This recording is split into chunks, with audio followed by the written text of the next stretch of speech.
আপনাদের একটু দেখাবো কিভাবে স্লিপার ক্লাস ইনস্টল করে। আর স্লিপার ক্লাসের পারফরমেন্সটা যে কতটা ভালো, যারা এক্সপ্লেটে এটা ইনস্টল করছে তারা এটা খুব ভালো জানে।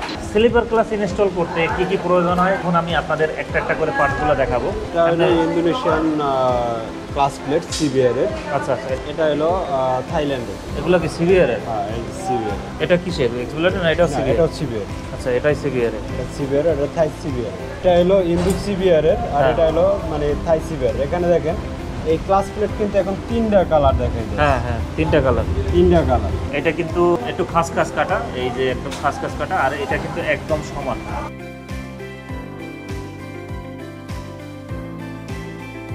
এই যে দুই পাশে দুই কালারিং দুই পার্টটা, এই কালারের দুইটা, এই দুই কালারটা বসলো হলো দুই সাইডে। আচ্ছা, যেটা থাইল্যান্ডের এটা বসবে মাঝখানে, আর এই কালার দুইটা দুই পাশে।